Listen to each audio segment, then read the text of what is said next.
Sean todos bienvenidos a Ecos de Cambio, el programa de radio ambiental de la Fundación Coralina. Yo soy Raimundo y junto con mi compañera Pauli, ¿cómo estás? Muy bien, muchas gracias, Raimundo. Presentaremos este tercer capítulo titulado Vínculos con la Madre Tierra. Así es, el día de hoy hablaremos con Daniel Amaru Muñoz Bravo, quien es un educador ambiental, quien ha trabajado en reservas costeras, parques nacionales, infancias y escuelas rurales, promoviendo una educación que vuelve a enraizar al ser humano con la Madre Tierra. Pero antes de todo esto, haremos una recapitulación de las noticias ambientales más importantes de esta semana. Así es, vamos a comenzar con alerta en nuestros océanos, agua de lastre, riesgo invisible.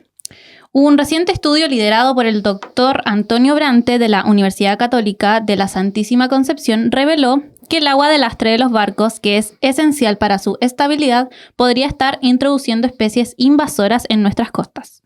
La investigación realizada en puertos como Valparaíso, San Vicente y Calbuco muestra que muchas embarcaciones no cumplen con la norma internacional D2. Esta norma, que regula los riesgos biológicos, se refiere a los estándares de gestión del agua de lastre de las embarcaciones, específicamente a los criterios de rendimiento que deben cumplir los sistemas de tratamiento de agua de lastre para eliminar o reducir organismos y patógenos. Chile aún no hace obligatoria esta normativa, lo que pone en peligro nuestra biodiversidad marina, la pesca y la salud de nuestros ecosistemas. El llamado a esto es muy claro: avanzar hacia una regulación más estricta y adoptar tecnologías de tratamiento en los barcos. Prevenir hoy es proteger el mar mañana. Y desde Chiloé estudia para restaurar la vida silvestre, compra bosques nativos y reforestados. En el sector Puacura, en la comuna de Castro, se está desarrollando una importante investigación que podría cambiar nuestra forma de ver la reforestación. En el Laboratorio de Bosques Insulares del Instituto Forestal de Chiloé, en colaboración con Felipe González Olivos, un tesista de la Universidad de Chile, se está estudiando la capacidad de los bosques reforestados con especies nativas para ofrecer un hábitat a la fauna silvestre.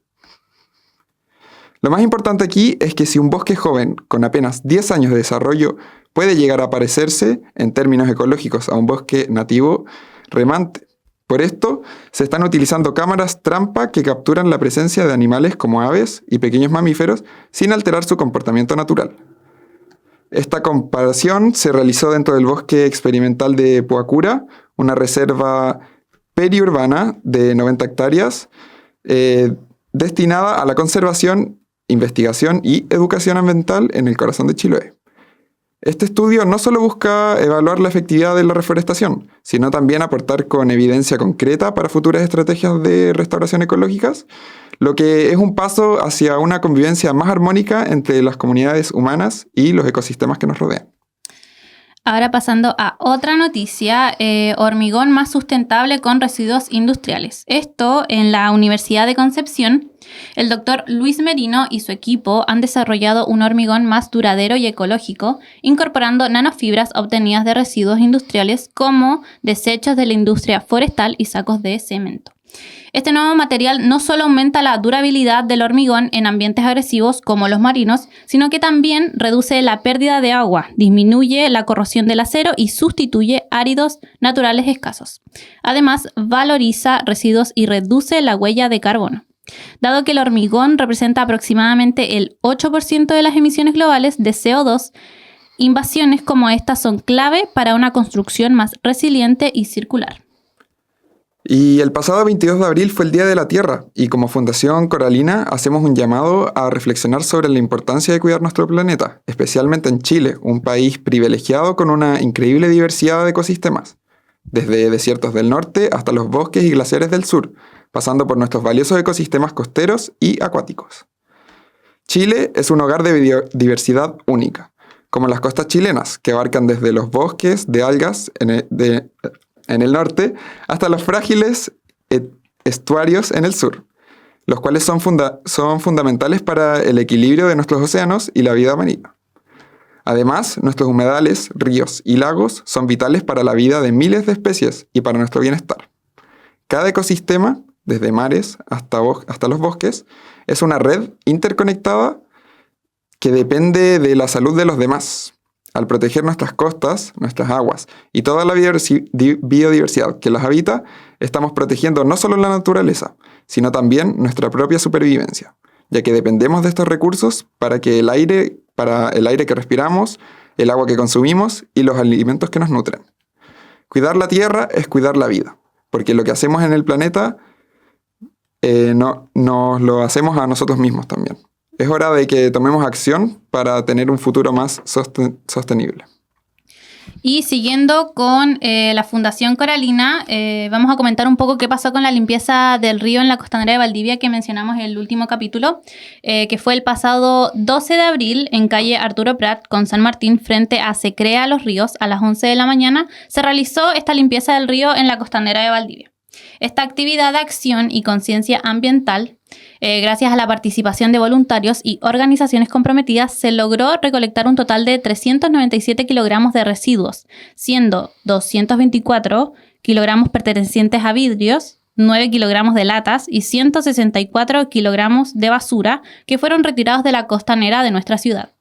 Lo más destacable de esta jornada fue que 233 kilogramos de envases fueron clasificados y enviados directamente a nuestra planta de reciclaje, evitando así que estos materiales terminen contaminando nuestros ríos y ecosistemas locales. Esta actividad no solo representa un importante aporte a la limpieza de espacios naturales, sino que también hace un llamado a la acción. Llevar tus envases a puntos limpios de la ciudad es una forma concreta de sumarte al cambio. Ahora haremos una breve pausa y a la vuelta estaremos con nuestro invitado, Daniel Amaru Muñoz Bravo.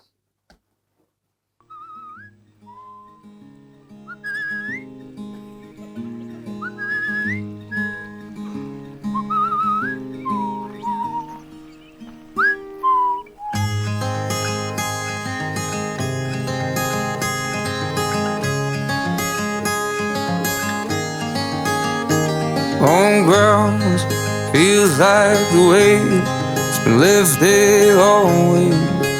But if she leaves me there, I won't run. Please pass it on, carry me down. All you need to know is I want more, looking for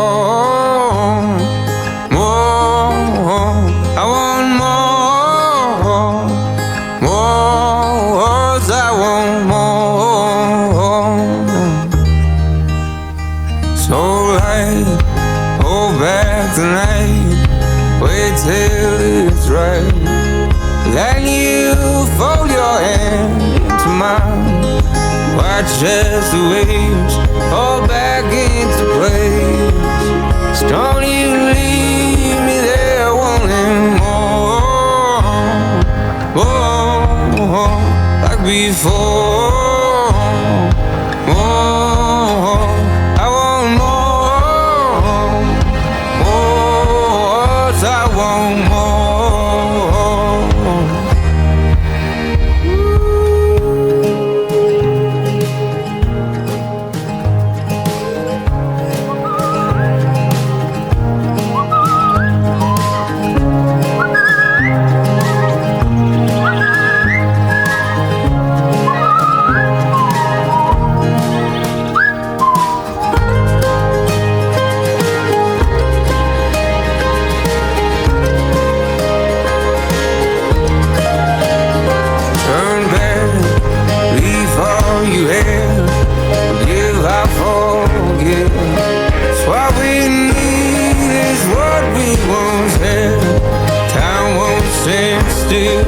Just say you will, 'cause I need you there now. If you rock on, falling to, running deep till the river's through. Oh, I don't mind what you have to do, 'cause I won't think less of you. Yes, I want more.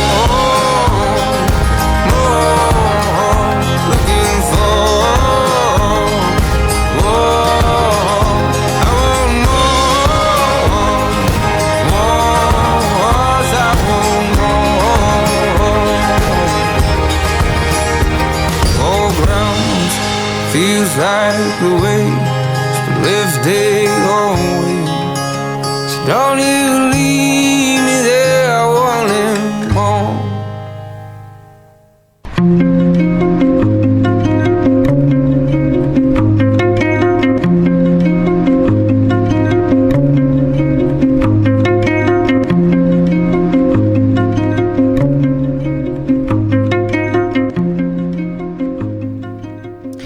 Y ya estamos de vuelta con Ecos de Cambio, el programa de radio ambiental de la Fundación Coralina. Hoy tenemos como invitado a Daniel Amaru Muñoz Bravo, ingeniero en conservación de recursos naturales, apicultor regenerativo, educador ambiental, albañil en barro y jardinero. Bienvenido, Daniel Amaru. Muchas gracias.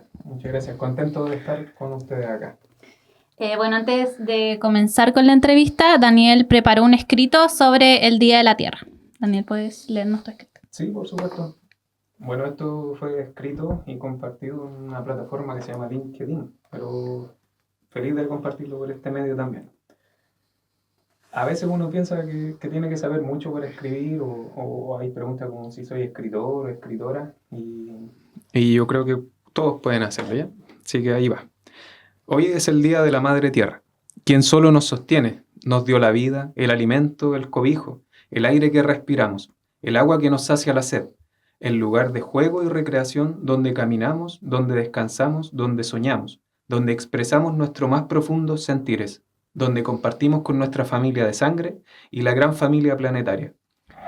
Hace falta como mestizos volver a reconectarnos con nuestro ser, nuestra identidad como seres humanos, seres vivientes, no máquinas ni seres desechables, somos dinámicos y creativos. Seres autopoyéticos que son hijos e hijas de una madre tierra dinámica y viva, la cual tiene sus propios derechos. Vamos, como decían los antiguos del norte de la Abya-Yala, por el quinto mundo de la unidad y la paz, regenerando nuestra madre tierra, nuestra única casa. Deseo tengan un gran día y reconexión con la esencia de nuestra humanidad. No más pensamientos de descartables en la naturaleza. Todo es irreemplazable y único. Celebramos la madre tierra y reconozcamos su valor. Eso. Muchas gracias. Qué bonitas palabras, Daniel. Sí, ya te lo había mencionado, pero muy bonitas palabras. Ahora sí, damos inicio con la entrevista. Bueno, yo quería preguntarte un poco sobre tu origen, partiendo, ¿cómo influyó tu infancia en Ñuñoa y San Joaquín con tu vínculo que tienes tú con la Madre Tierra? Bueno, mi vínculo principalmente fue a través de mi familia. Yo soy de una población que se llama Población Chile en San Joaquín, de Santiago como se conoce, pero que antiguamente su nombre era Ñuñoa, como dices tú. Y bueno, mi abuela me llevaba al patio, ella le encantaban las plantas, le encantaban los pajaritos, me hablaba del chincol, cómo cantaba el chincol, me hacía escuchar, me hacía darme con cuenta de lo que estaba sucediendo alrededor, aunque estábamos viviendo en la urbe, en la ciudad. Ella criaba gallinas uno por uno, entonces me iba inculcando algo que yo no sabía que realmente era el campo, pero dentro de la ciudad. Como ese vínculo con la naturaleza siempre lo tuve desde chiquitito, pero se iba perdiendo después con la escuela. ¿Podrías contarnos un poco sobre los orígenes de tu familia también? Sí, bueno, yo soy hijo de Rosa Elvira Bravo Rivera, Daniel Iván Muñoz Monasterio. Yo me gusta decir, tengo 3 hermanos, uno que está vivo y 2 que no llegaron a nacer. Muchas familias tienen hermanos y hermanas que no llegaron a nacer y eso es importante saberlo también. Y mi origen es mestizo. Como me ha costado durante el camino darme cuenta que en realidad hay mucha mezcla de sangre y eso también nos lleva como a una desconexión, que trato hoy en día y en mi camino de poder volver a conectarse también. Y eso compartirlo con los niños y las niñas. ¿Podrías decirme un poco qué significa para ti ser mestizo en un territorio de confluencia como en Chile? Sí. Mestizo es reconocerse una mezcla de distintos saberes ancestrales y reconocer que los tenemos también. Pero lo difícil es que no podemos como levantar una bandera y decir somos mapuche o somos aymara y eso a la vez como que te retrae un poco. Pero hay una invitación también desde las culturas antiguas, o podríamos decir las actuales también, como las culturas originarias, de que este conocimiento y sabiduría se está abriendo también a nosotros, porque en realidad nosotros somos parte de lo mismo, somos seres humanos. Entonces, estas culturas originales tenían saberes donde se inculcaban valores y principios que eran de reconexión con la naturaleza. Y eso es lo que como mestizos nos han tratado de hacer olvidar, pero que en realidad lo tenemos dentro, porque somos humanos, no somos descartables, no somos máquinas, somos sensibles también. ¿Qué papel consideras tú que juega al final este linaje familiar que tienes en tu forma de ver el mundo?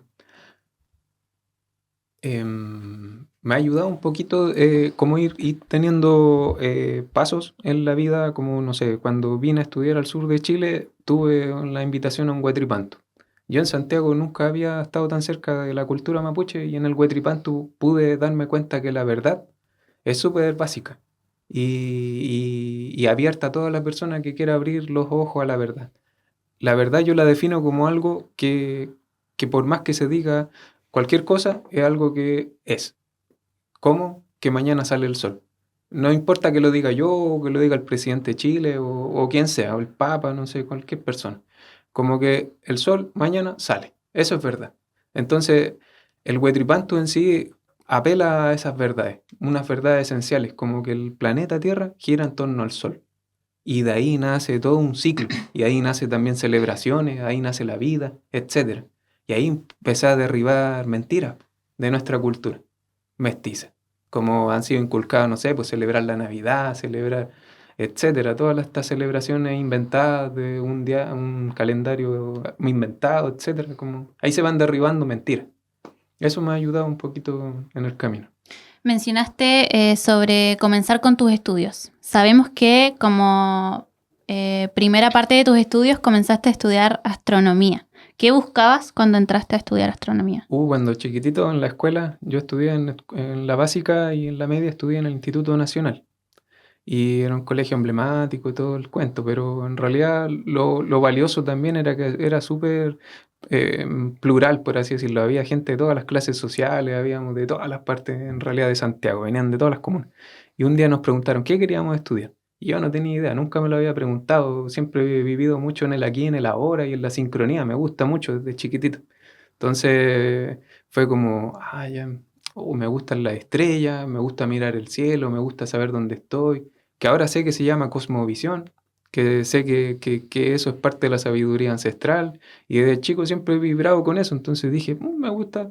Y le pregunté al profe, ¿cómo se llama esto? Astronomía. Astronomía quiero estudiar. Ya, entonces usted tiene que ser bueno para matemática y física. Y ahí en séptimo para adelante me puse las pilas y entré a la cuestión. Pero cuando entré me di cuenta que en realidad lo que más me gustaba era estar acá. No estar descubriendo cosas fuera, sino que me di cuenta en el camino de la adolescencia y creciendo que en realidad los cambios que se necesitaban eran acá. Que había que apoyar más, que venía a haber más personas en el apoyo de la regeneración del planeta, más que en su destrucción. Entonces ahí cambié de parecer. ¿Qué cosas recoges de darte cuenta que la astronomía como carrera no era tu camino? Recojo, bueno, me encantó. Así yo vi la malla curricular y mis ojos brillaban, me encantaba todo, aprender de todo eso. Pero sentía que en esta vida, al menos para mí, yo no digo que las personas no estudien astronomía, pero sentía que dentro de mis capacidades, que cada una de las personas en este mundo tiene un camino. Los mapuches le dicen cupalme, o una razón de vivir. Como que cada persona viene con habilidades propias, viene con una semilla que germina. Y esa semilla, para ayudar a germinarla, uno la tiene que escuchar. Uno se tiene que escuchar a sí mismo. Para eso existen varias herramientas. Y cuando me escuché a mí mismo, dije, pucha, yo no estoy para esto en este momento. Quizás en otra vida futura o pasada, de más que lo hice, no sé, pero ahora lo que necesito es vincularme en el cambio. Eso es lo que se necesita ahora, si no, en 7 generaciones más no va a existir esto. ¿Sientes que ahora tu razón de vivir fue esta palabra que mencionaste, cómo se llamaba? ¿Cuál de las? La razón de vivir, algo mapuche. Cupalme. Así he escuchado que se dice, no sé, igual yo no me apropio de las palabras porque en realidad también puede alguien saber más que uno y le dice, no, cupalme significa otra cosa, pero una vez lo escuché Y te quedó. Y me quedo, sí. ¿Sientes que fue esa la razón para elegir la carrera que estudiaste posteriormente, Ingeniería en Conservación de Recursos Naturales? Sí, busqué en realidad, estuve viendo las mallas curriculares, porque partí de la base de que como, no sé, en nuestra generación al menos se nos inculcó mucho de que había que estudiar algo para ser alguien. Que después diferí de eso, pero en realidad en ese camino como que tenía que buscar algo para hacer algo más que mi familia, etcétera. Este camino como, no sé, como que uno tiene que ir desarrollándose, por así decirlo.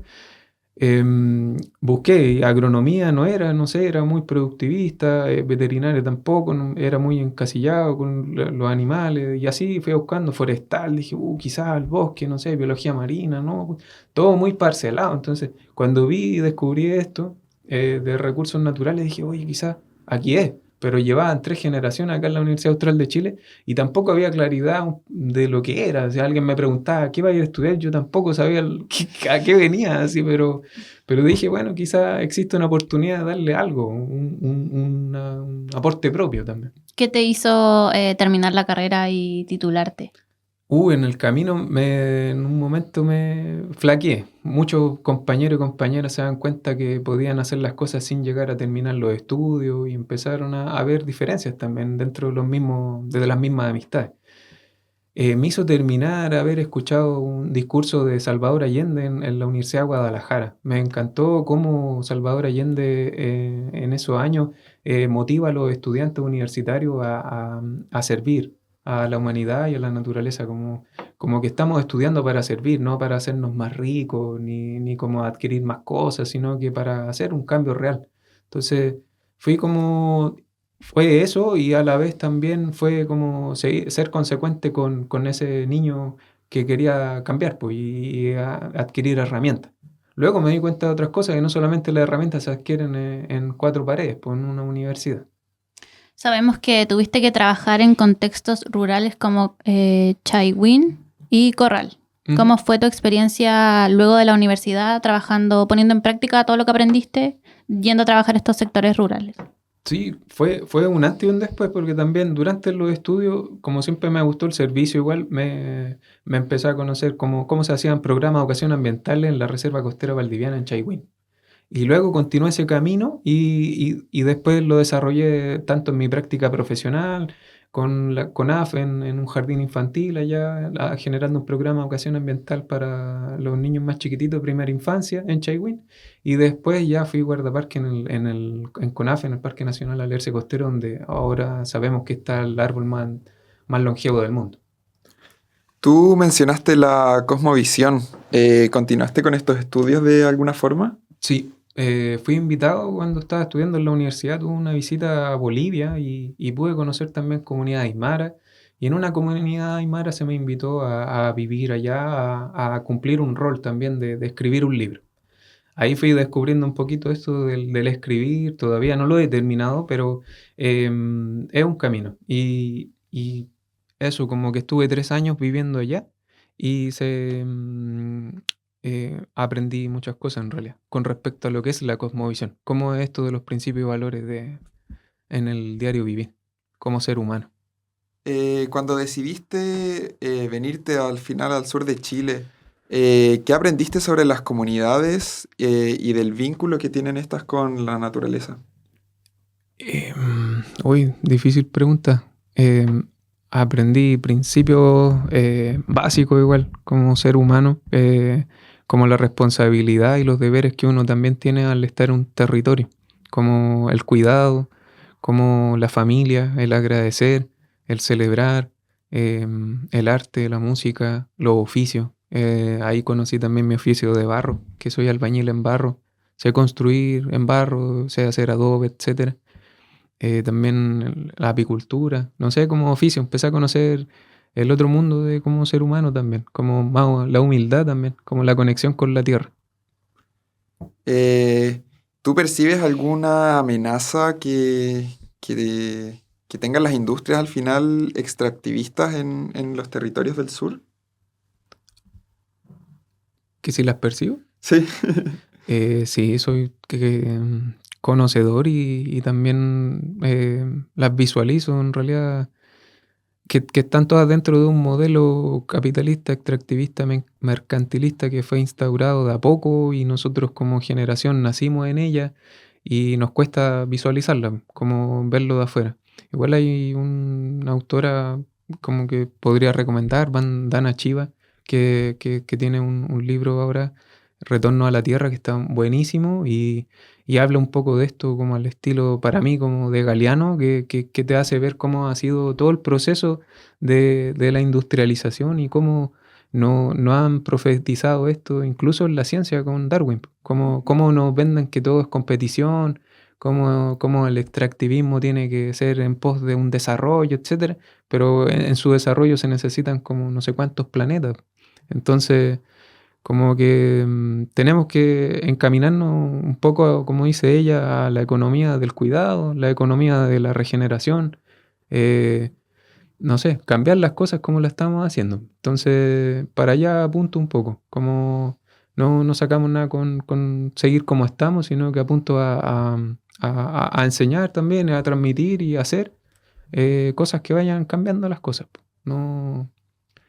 ¿Y tú sientes que toda esta visión que tienes la aprendiste al llegar al sur o siempre has compartido estos pensamientos? Hoy he tenido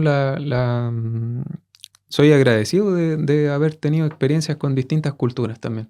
Como que si hablamos cultura originaria, he tenido un poquito de conversas con cultura mapuche, con la cultura del norte, no sé, pues en la Sierra Nevada de Santa Marta, con ¿cómo se llaman? Los Kogi o Aruacos, o también en Colombia, que están allá mismo también, cerca de Bogotá, en Boyacá, los Muiscas, tanto los Aymaras como los Diaguitas, entonces los Quechua, como que todos tienen algo que transmitir y ya uno se va dando cuenta que todo va hacia donde mismo también. Y me han transmitido mucho conocimiento también las culturas del norte de la Yayala, como ya sean como los Lakota. Entonces, todo ese saber va apuntando a lo que tú me... Ya se me fue incluso la pregunta. Me fui todo el pensamiento que está. Habías mencionado que estuviste en Bolivia. Ujú. ¿Cómo surgió la invitación de ir a Bolivia y trabajar junto a esta comunidad aymara que mencionaste? ¿Cómo qué? ¿Cómo ¿Cómo surgió? Fue una invitación, como esas cosas mágicas que suceden dentro de la gente que está conectada con sí misma. Habló hacia mi corazón y me pidió que lo que les comenté, que le ayudara a hacer un libro, que él sentía que yo era la persona y yo lo acepté nomás, pues yo acepté lo que me estaba diciendo. Y estuviste 3 años. 3 años, sí, fue ¿Qué- súper difícil. Sí, ¿y cómo te cambió en tu manera de pensar, de ver la vida, Uy, cambió estar 3 años allá? bastante. O sea, partiendo de que como chilenos se nos enseña que Bolivia y Perú, en la infancia me acuerdo, nos enseñaban que eran tontos, que como que eran pobres, como que se nos encasilla un poco la educación formal de que los extranjeros son de una manera y Chile es el mejor, como que somos todos geniales, como súper prósperos, etcétera, pero los demás no. Entonces, al salir de Chile, que se los recomiendo, que lo hagan alguna vez en su vida, se van rompiendo todas esas mentiras. Entonces, ahí me di cuenta que en realidad las comunidades de Aymara, al menos donde yo estuve, son súper inteligentes. No sé, pues en un momento, en un contexto súper rural, así como una casa de puro adobe, todo así plantado alrededor, no había nada cerca, como un camino conocido. Y voy a molestar a la persona al lado y le digo, oye, ¿qué estás haciendo ahí adentro? Así como, no quieres salir a jugar. Y la joven de como 15 años me dice que estaba leyendo el diccionario.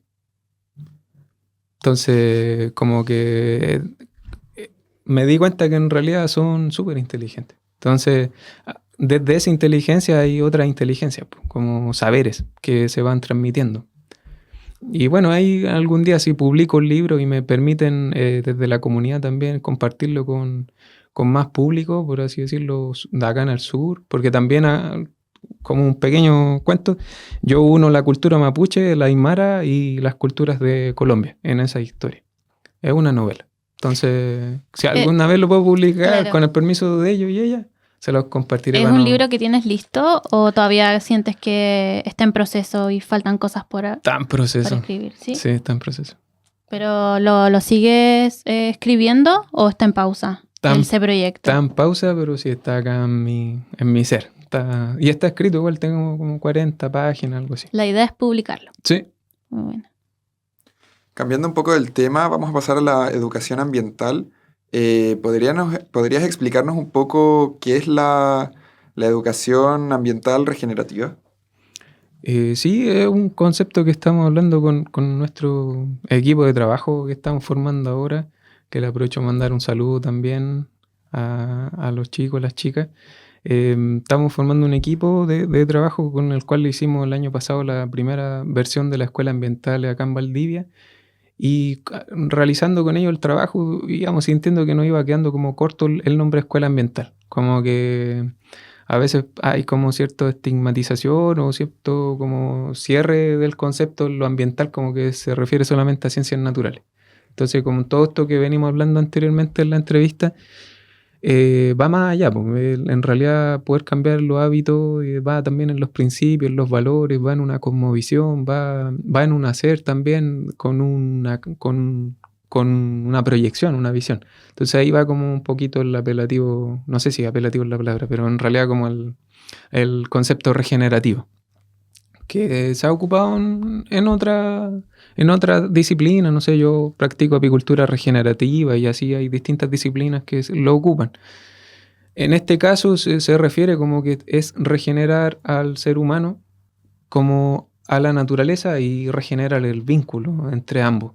Eso es lo que al menos siento yo. Como si me pidieran describirlo, es eso. ¿Cómo regeneramos al humano? Despertando también eso que hablábamos de los principios, los valores, esa semillita que tiene dentro, qué es lo que va a hacer, cuál es su aporte también en esta regeneración. ¿Cómo regeneramos el medio ambiente? Con acciones concretas como las que mencionaron al principio del programa: limpieza, reforestación, acciones positivas que vayan en pos de una regeneración. Porque en realidad este planeta hay que regenerarlo. Está hecho bolsa. Como que hay que reconocer que el punto inicial que tenemos como generación, que está hecho bolsa. ¿Qué roles sientes tú que juega la infancia en estos procesos de transformación? Nosotros a la infancia, primera infancia y se podría decir ya hasta como cuarto básico, les transmitimos el amor. Como les transmitimos el amor, la alegría, el juego. No, al menos desde nuestra perspectiva, no transmitimos conflicto ni conflicto ambiental o impacto ambiental, no hablamos de esas cosas. Vamos a eso. A los más grandes sí ya comenzamos a hablar de cosas más, acciones ya más concretas, y ahí podríamos invitarlos a una limpieza con ustedes, así como que se den cuenta que está la embarrada. Pero en la primera infancia es como reconexión, como vamos porque sentirnos humanos. Mencionaste que hacías apicultura. Sí. ¿Cómo nace Apis Mestiza? Que nos lo mencionaste. Apis Mestiza es un emprendimiento que tengo con Renata, mi compañera y mamá de mi hija. Tenemos un emprendimiento familiar y hemos comenzado con esto de Apis Mestiza. Llevamos haciendo apicultura ya unos 6 años y acá en la región 3 años. Tengo poquitos cajones, son poquitos que no me da el tiempo para hacer muchas cosas, pero tenemos 6 cajones. Y a veces sale miel, a veces sale propóleo, y así vamos creciendo en distintos apiproductos que se le llama, que van aportando. Pero es regenerativo también la apicultura porque tratamos de ir regenerando el ecosistema que está circundante a la abeja. Y mestiza es porque realmente no es una abeja nativa. Hay muchas abejas nativas que ustedes los pueden conocer con la Fundación Abeja de Chile, y la abeja que nosotros manejamos en la apicultura es europea. Entonces, y tampoco es de una zona en particular, sino que se ha ido mezclando la italiana con la rusa, etcétera. Como que por eso es mestiza. Es como un poquito parecido a nosotros, que somos bien mestizos y tenemos de todas partes. Tú eres participante de la Fundación Forecos. Sí. ¿Podrías contarnos un poco cuál es la visión que tienen ustedes como fundación? Sí, la Fundación Forecos es una fundación que nace como de un centro de investigación en su inicio y luego ya comienza con otras líneas de trabajo, se podría decir. Actualmente las líneas de trabajo principales son el ser garante de conservación de contratos de derecho real de conservación que se hacen con propietarios privados. Eso se enmarca en una ley que fue creada hace poquito y es un concepto nuevo también como dentro de la conservación de la naturaleza. Entonces, por ejemplo, antes que existiera esta ley, creo, si no me equivoco, en el año 2016 que se creó, se comenzó a hablar de como garantía de conservación o servidumbre de conservación. Y esa es un contrato que ya está con la Reserva Costera Valdiviana en Chaihuín y Forecos es el garante de conservación. ¿Cómo funciona esto? Que es como la fundación en este caso es quien garantiza que realmente se está conservando. O sea, puede llegar un privado, ya sea la Reserva Costera Valdiviana, que todos sabemos que lo hace lo mejor que puede y es genial cuando vas para allá, pero ¿quién garantiza que no se mandan una embarrada? O no solo ellos, sino quizá un externo, cómo se maneja, la amenaza, etcétera. Eso es como el rol del garante de conservación. Entonces se va monitoreando año a año. Eso es una de las líneas de trabajo de la fundación. Y hay otras, como también la línea de la educación ambiental que ya lleva unos años para atrás antes que yo comenzara. Yo llevo recién un año y un poco más de trabajo en la fundación. Y desde que llegué yo al menos hemos tratado de hacer lo mismo, educación ambiental, aprovechando mis capacidades. Y el año pasado generamos 2 programas de educación ambiental. Uno con un fondo mundial, que fue una licitación con el GEF, Alianza Cero, Extinción, en la Mariquina, con 7 escuelas rurales y también el Fondo de Desarrollo Regional, el FNDR, por la línea de acción climática, que fue el año pasado que hicimos la primera versión de la Escuela Ambiental Conciencia del Planeta Habitable, viendo el rol fundamental del agua. Entonces teníamos talleres transdisciplinarios y era de convocatoria abierta, itinerante, y pudimos convocar a 32 niños y niñas entre 6 y 10 años. De todos estos proyectos que mencionaste, actualmente, ¿cuál es el que más te entusiasma a ti? El que más me entusiasma a mí.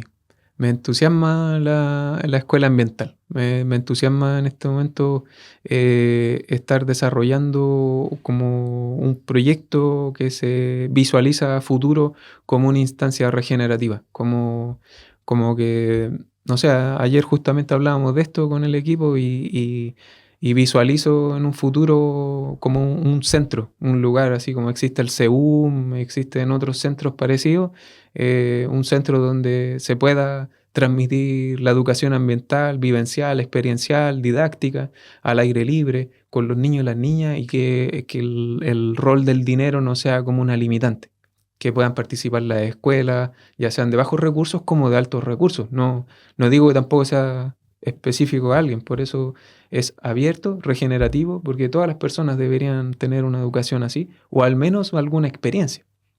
¿Cómo sientes tú que llegaron estas familias con ustedes para poder participar de estas actividades que realizan?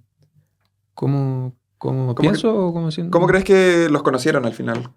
Hicimos una difusión. Dentro del proyecto hicimos una difusión a través del diario Austral o Valdivia, no me acuerdo bien. Y eso, como que también, no sé si se publicó por radio, pero lo difundimos y las familias fueron llegando y se convocaron. Con esta escuela ambiental que hizo Forecos, ¿qué crees que se necesita como sociedad en la manera en la que nos educamos en el tema medioambiental? Como desde la niñez, ¿qué crees que es lo importante que como sociedad tenemos que tener este rol para, no sé, hacer un más sostenible, el desarrollo sostenible? No entendí la pregunta. ¿Me la puedes repetir? Tú, creando esta escuela medioambiental, obviamente incentivas a las infancias a que aprendan sobre el desarrollo sostenible. Esto que comentabas de las aguas. Sí, sí. Mi pregunta es, ¿qué crees que necesitamos cambiar en la manera de pensar que tenemos las personas para poder llegar a un desarrollo sostenible? Ahora entendí. Lo que se trata de generar es una conciencia, en el sentido de ser conscientes dónde estamos. Y es algo súper necesario en la actualidad. Uno toma la micro y están todos en su celular o están en un mundo cibernético que muy desconectados en realidad al entorno o donde van caminando, de hecho. Entonces, falta en la sociedad volver a conectarse, volver a regenerar ese vínculo que tenemos, que nunca se va a ir y nunca va a dejar de existir. Se puede hacer pequeñito, ínfimo, porque lo dejamos de habitar, pero nunca nos vamos a ir de este planeta. Y acá estamos. Entonces, ese es como lo que se trata con la escuela, de sensibilizar. Eso, sensibilizar. Para ti, ¿cómo es este vínculo que tienes dentro de la espiritualidad que tú tienes? ¿Cómo es este vínculo para ti con la tierra? Mi vínculo, importante decirlo también, yo tengo una cosmovisión también, mestiza, porque está bien mezclada con distintas culturas, pero sí, difiere mucho de una religión. Yo no me enfoco en un punto, en realidad. Cuando yo igual rezo.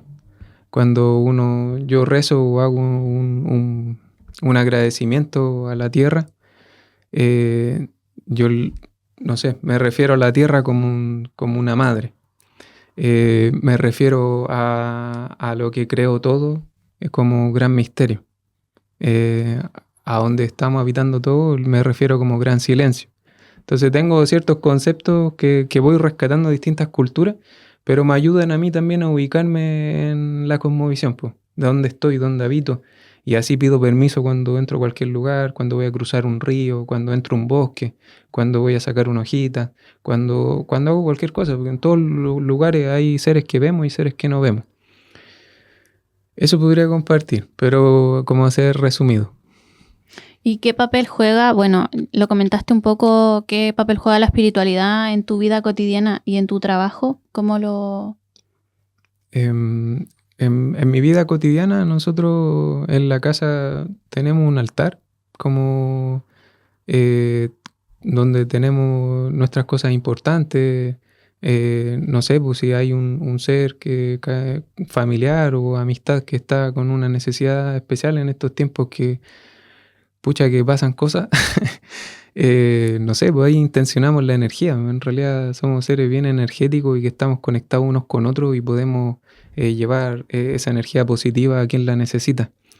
Y en el trabajo, la espiritualidad, podría decirla como que la espiritualidad no solamente sentarse o arrodillarse o como sea que van a rezar, sino que también va en el hacer, tanto lo cotidiano como con el trabajo, como cómo uno se relaciona con el otro, de forma amable, con una escucha activa, no como queriendo siempre uno decir las cosas y no escuchando al otro, viendo las necesidades de las demás personas, de la familia, en mi caso que yo tengo hijas, entonces como que ir juntando todos esos roles para no ser ni trabajador, ni ser hermano, ser papá, sino que ser un humano que tiene muchas facetas que las tiene que ir lidiando con amor, en el mejor de los casos, y reconociendo los errores para ir creciendo también. Con todo esto que mencionas y como última pregunta, ¿qué mensaje le darías a las nuevas generaciones que quieren cuidar el planeta? Que lo están haciendo bien y que lo pueden hacer mejor todavía, que no se desilusionen a la primera, que sigan lo que les dice su corazón. A veces la mente juega chueco y es algo que hay que saber trabajar de a poco. Sobre todo a los adolescentes, su mente a veces les genera muchas confusiones. Entonces, tratar de escuchar su ser interior, como tratar de escuchar lo que son y no lo que piensan que son. Escuchar qué tienen dentro y qué es lo que traen para ofrecer y no lo que le dicen que es lo que trae, sino que confiar en sí mismo, confiar en los demás también. Eso podría decirle y lo van a lograr. Bueno, muchas gracias por tu tiempo y por venir. Ya pues, gracias a usted. Sí, muchísimas gracias, te pasaste. Hemos llegado al final de este tercer capítulo de Ecos de Cambio. Hoy día repasamos las noticias ambientales que ocurrieron durante esta semana y tuvimos una conversación con Daniel Amaru Muñoz Bravo. sobre un poco de educación ambiental, regenerativa, espiritualidad, conservación y el sueño de habitar un mundo al final más consciente con la tierra que nos sostiene a todos. Así es, y también no olviden seguirnos en nuestro Instagram, que es ecosdecambio.cl, para estar al tanto de más contenido sobre ciencia, conservación y cambio ambiental. También quiero recordarles que Ecos de Cambio vuelve el viernes 9 de mayo con un nuevo episodio lleno de información e invitados para que nos vean. Eso es todo. Chao. Gracias.